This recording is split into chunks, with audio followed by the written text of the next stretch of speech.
and Spirit would lead us in this important meeting.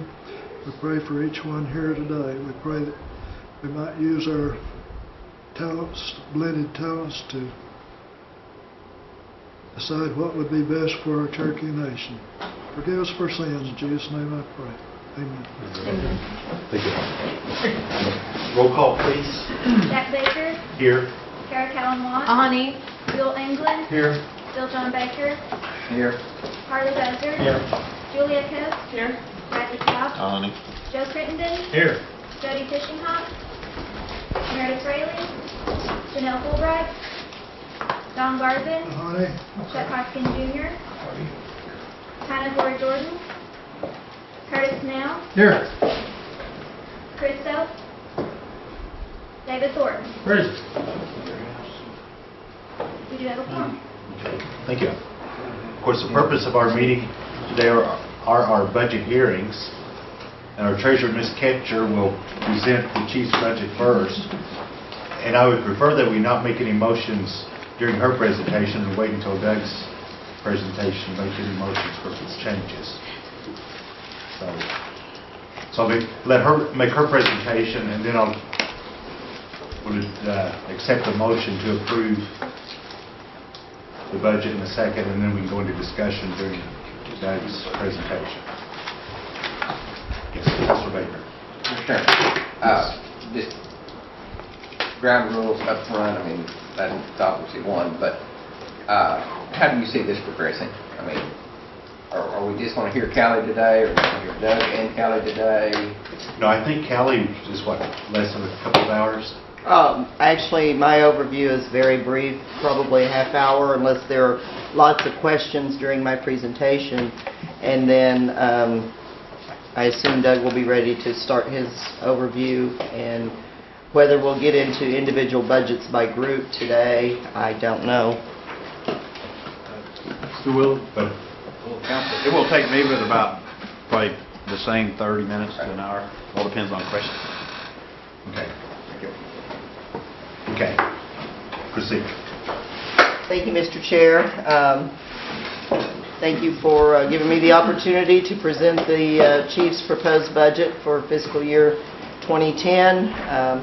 In accordance with our Constitution, the budget was delivered to the Council on July 31st, and our budget includes... Oh, see, I already messed up. Our budget includes proposed expenditures and estimated revenues for all of these groups.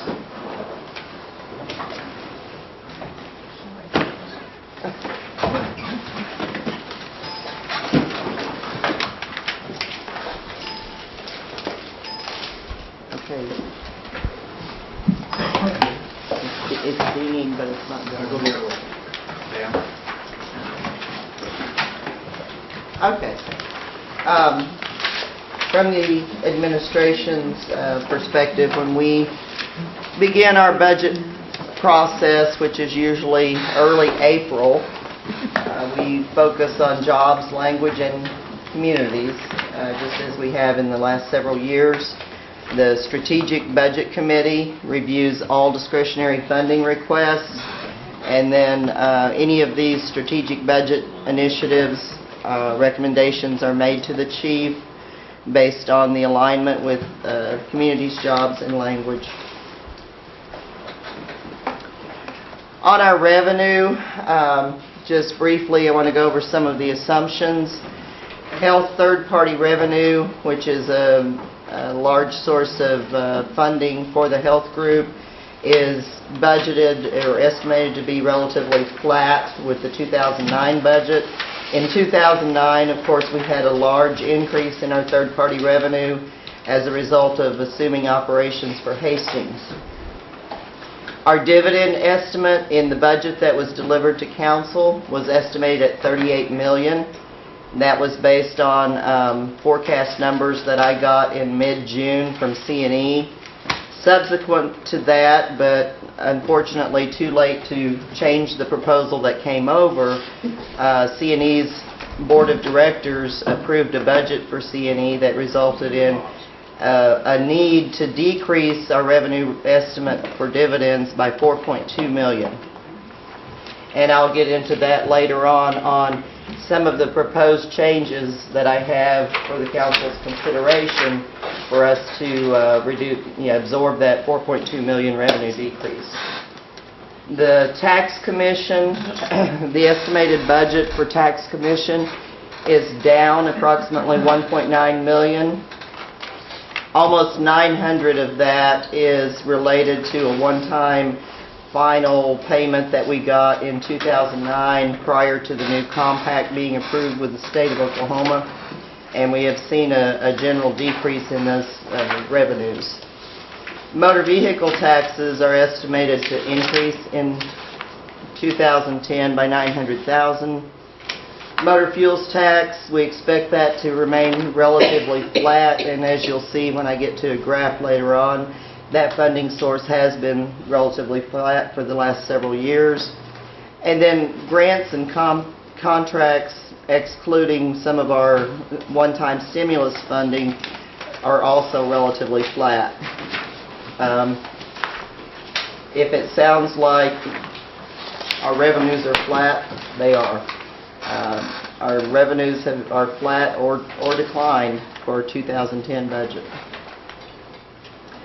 This, although it says tobacco tax up there in the corner, that actually represents the tax commission tax collections on tobacco, alcohol, and sales tax, and that shows you a history going back to 2003 of our actual, and then our 2009 budget, which I mentioned has a one-time payment in there of around $900,000, and then 2010 we're projecting a decrease there.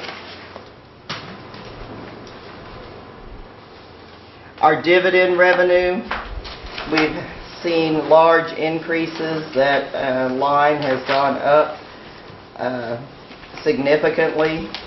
Back in 2003 it was just under 10 million, and 2008 actual was 35 million. In 2009 we had originally budgeted 39 million for the dividend, but because of the softening of net income at C&E, we did revise that budget down to 30 million, and it's looking like we may miss that number by a little bit for 2009, so we could have a revenue shortfall there. And then for 2010, this, just for purposes of this graph, I adjusted it to what the revised net income that was approved by C&E's board is, so that number reflects the 34.8 million instead of the 38 million that was in the original budget submission.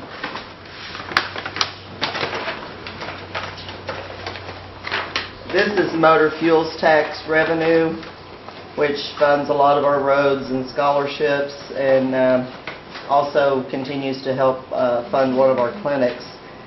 As you can see, it has just been flat since 2003, with the exception of 2005. In 2005, we got a one-time payment related to an escrow agreement that was set up when we first entered into the compact with the state of Oklahoma. And so that's why you see a nice little bump in 2005, but it goes back down to about between 7.2 and 7.4 million each year. Motor vehicle tax, again, we've had nice increases since 2003 until we get to 2009. Our motor vehicle tax revenue has been impacted by the economy to some degree. We have lots of renewals, but we have not had as much income from people buying new cars and paying the extra tax for a new car. 2010, we're projecting that will jump back up, and that will actually get up slightly above our 2008 actual level. That's one that's going to be very difficult. We're going to watch very closely because it's very difficult to predict if or when the economy is going to turn around and people are going to start buying new cars.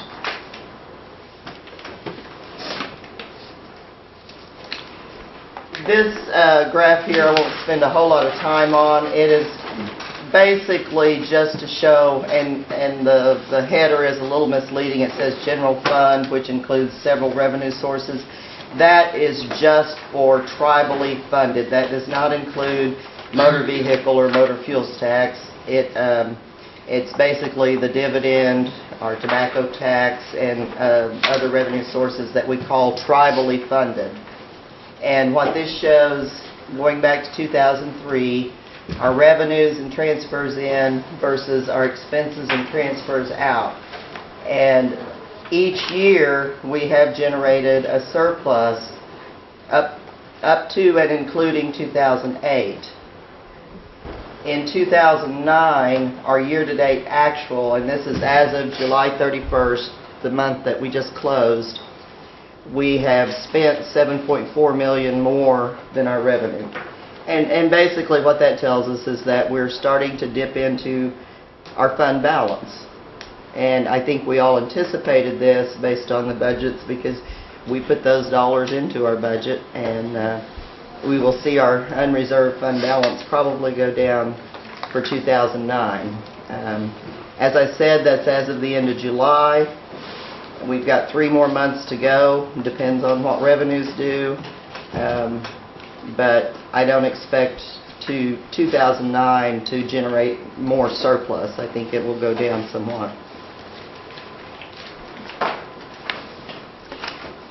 And this is another graph that shows the first, for 2003 through 2008, that's actual sources and uses for tribally funded programs. That the green line is carryover that we've budgeted each year, and this shows you how we've been accumulating carryover. Goes from 6.5 in 03 up through 08 and 09. We had about $44 million each year in our Gen Fund tribally funded budget as carryover. For 2010, that number has dropped to $21.7 million, with the anticipation that we're going to be spending quite a bit of that carryover.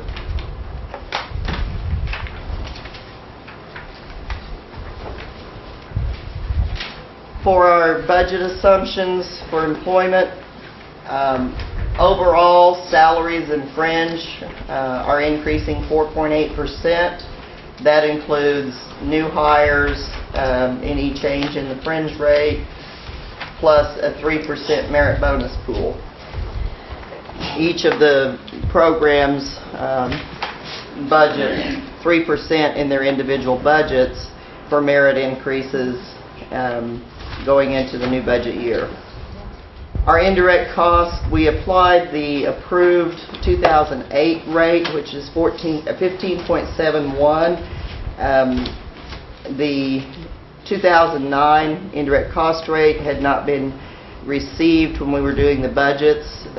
Subsequent to this submission, we have received the 2009 indirect cost rate, and that went down to 15.27. So there will be a slight adjustment for all of the programs that are subject to IDC, not a major change there.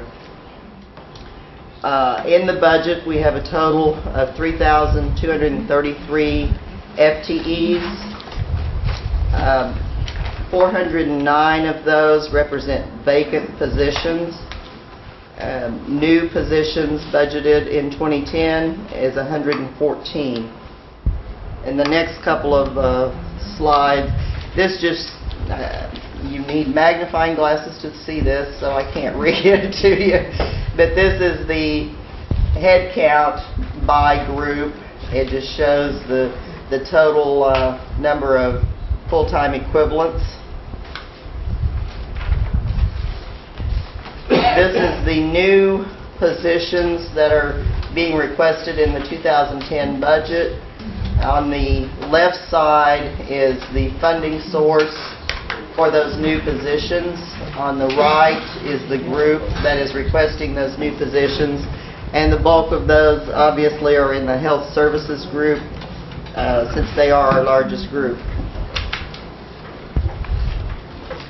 Vacant positions, again, On the left, this shows the funding source that has the vacant positions in the budget, and on the right is the group. Now, I do want to let you know, these vacant positions were vacant as of mid-May, when we finalized from the programs their budget submissions to administration. So some of those positions have been filled. I don't have specific details on which ones have been filled. Obviously, employment changes every day as we hire new employees and employees leave. Some of the stimulus-funded projects I wanted to highlight. We have 6 road projects, which should total 35 miles. We have 13 water and sanitation projects, which is